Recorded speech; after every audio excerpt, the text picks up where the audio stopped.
पूर्ण किया जाए। लेकिन सरकार के कानों में जूं तक नहीं रेंग रही। आज ये बढ़वानी की बात नहीं, बढ़वानी में ही नहीं बेटे, अलग अलग जिलों में अलग अलग प्रकार का धरना प्रदर्शन हुआ है, हो रहा है। भोपाल में गए थे, भोपाल में अनुमति नहीं दी। इंदौर में बैठने गए, इंदौर में अनुमति नहीं दी। हम बढ़वानी में डटे हुए हैं सभी जगह। तो सरकार कहीं ना कहीं डरी हुई तो है, लेकिन हमारे जो बेरोजगार युवा उनको ही जरूरत नहीं, कभी कभी ऐसा लगता है। आज 22 लाख वर्ग 3 और कांस्टेबल फॉर्म भरे थे। 22 लाख युवाओं का भविष्य खतरे में, जिंदगी खतरे में है, उनको जागृत करना है। तो आज से निर्णय लिया गया है सब युवाओं ने, और भोपाल से बात है, सभी ने बात हुई है कि हम लोग यहाँ टेंट में नहीं बैठेंगे। हमारा आंदोलन आज से खत्म नहीं हुआ है। हमारा आंदोलन आज से हम जाएंगे और गांव गांव जाएंगे, झोपड़े झोपड़े जाएंगे, ब्लॉक ब्लॉक जाएंगे, शहर शहर जाएंगे, और वहाँ जाके एक एक बेरोजगार युवा को हम जगाने का काम करेंगे। अगर वो सोचते हैं कि अरे तो 5 दिन बैठ गए, उठ गए हैं और हमारी जीत हो गई है, तो ये जीत उनकी नहीं है, ये जीत हमारी है। अब हम और दुगनी देर ताकत करेंगे, और आने वाले समय में 15 से 20 दिनों में बढ़वानी में बहुत बड़ा कार्यक्रम होने जा रहा है। बेरोजगार युवा महापंचायत बहुत बड़ी जनसंख्या में होगी यहाँ पे, जो 15 से 20 दिनों में होगी। तो उसकी भी प्लानिंग करना है।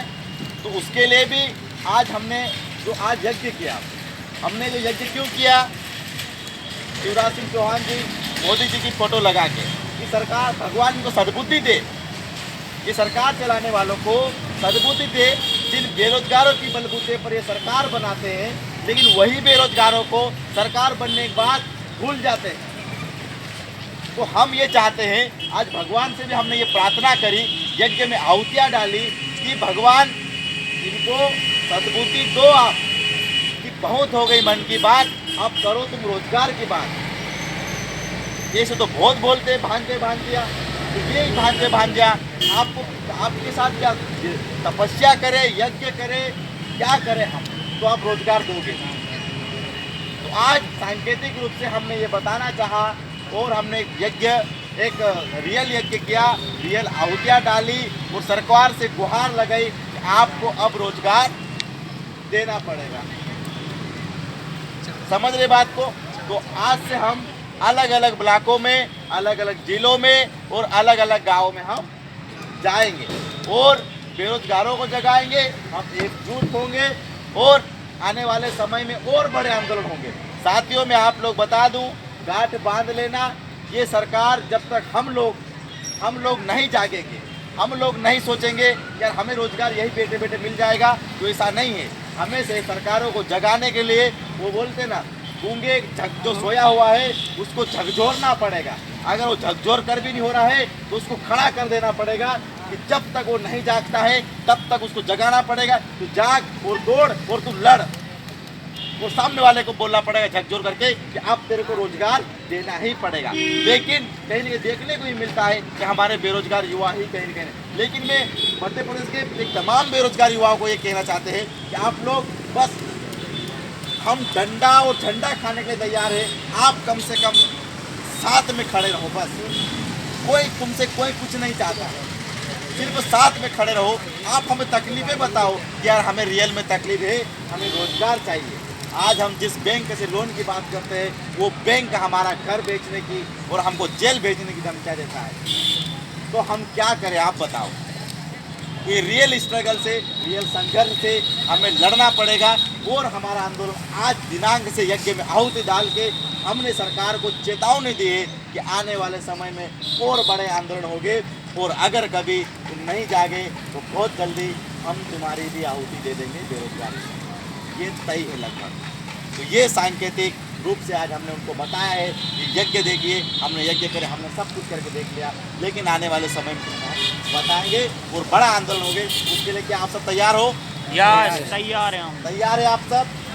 क्योंकि साथियों, हमें लड़ना पड़ेगा, कोई ऑप्शन नहीं है, कोई दूसरा वो नहीं है। हम बार बार बोल के हम थक गए हैं, लेकिन कभी कभी हम भी हताश हो जाते हैं। लेकिन हम इनको पूजने वाले लोग हैं, भाई शहीद भगत सिंह, चंद्रशेखर आजाद, बिरसा मुंडा, टंटा मामा के लोग हैं हम भले सला हार नहीं मानेंगे, हम डिफीट नहीं करेंगे, हम बेकअप नहीं करेंगे। भले इसके लिए हमें जान देना पड़े या बनना पड़े, जेल जाना पड़े, लेकिन हमारे खून में बेकअप और वापस पीछे कदम हटाना कतई नहीं है। आज से टेंट हमारा यहाँ से हट जाएगा, हम गांव-गांव जाएंगे। ये सिर्फ इतना समझे कि शिवराज सिंह मामा को इतना कहना चाहता हूँ मैं कि शेर सिर्फ 2 कदम पीछे हटा है, तो ये कतई नहीं भूले कि डर के हटे हैं। तुम्हारी भोपाल में बहुत जल्दी हम आएंगे और आने वाले समय में जगह जगह यही हम ही खुद जाएंगे, ये गारंटी और नोट करके ले जाएंगे। तो हमें लड़ना पड़ेगा और बस यही चीज़ बाजी थी। मुझे ऐसा लग रहा था कि आप लोगों से मेरे को थोड़ा रूबरू होना है। आज लास्ट दिन में अपनी 6 दिवसीय हड़ताल का, अनशन हड़ताल का, तो आज से हम यज्ञ करके और आज ख़त्म कर रहे हैं हम, और आने वाले समय में हम और ज़ोर शोर से हमको लड़ना है। सभी भाई बहन सब क्लियर हो गए। तो आप लोग भी जैसे महिला शक्ति में बहुत शक्ति होती है। हम लोग कहते हैं कि यार लड़के आए, हम अकेले क्यों जाए। यार बहनों, लड़ना पड़ेगा। हम हमेशा बोलते हैं, 50 बार बोलते हैं, हमको लड़ना पड़ेगा। नारियों में बहुत ताकत होती है। जब नारी जागी है, एक नई क्रांति की शुरुआत हुई है। आप लोग अपनी शक्ति को पहचान ही नहीं पा रहे। आप लोग सोचते कि आंदोलन करना लड़कों का काम है। नहीं, ये लड़कों का काम नहीं, ये लड़कियों का सबसे ज़्यादा काम है। आप आज़ादी ले लो, तो हम आज झांसी की रानी, झलकारी बाई, कितनी ऐसी रानियां हैं, कितनी ऐसी वीरांगनाएँ हैं जिन्होंने इस देश को स्वतंत्र कराने में और अंग्रेज़ों से लोहे की चने चबवा दी। तो आपको अपनी शक्ति पहचानना पड़ेगा। आप घर के चूल्हा चौखा करने के लिए ही नहीं पैदा हुई हैं। आप अपने पति की परमेश्वर कहने के लिए ही नहीं, उसकी सेवा करने के लिए ही नहीं पैदा हुई। आपको अपना कर्तव्य समझना पड़ेगा कि जितना दायित्व तो मेरा बनता है मेरे बच्चों की सेवा करना, उतना ही दायित्व तो मेरे पति का भी बनता है। मैं ही क्यों करूं? हम इस देश में, आप 21वीं सदी की नारी हो और अपनी क्षमता को पहचानिए। आप निकलिए बाहर। आप जब बाहर निकलेंगे तो आपको बहुत कुछ देखने को मिला। आप कुएं का मेढक मत बनिए। जिस दिन आप कुएं का मेढक बन जाएंगी तो आप वहीं के वहीं रह जाएंगे।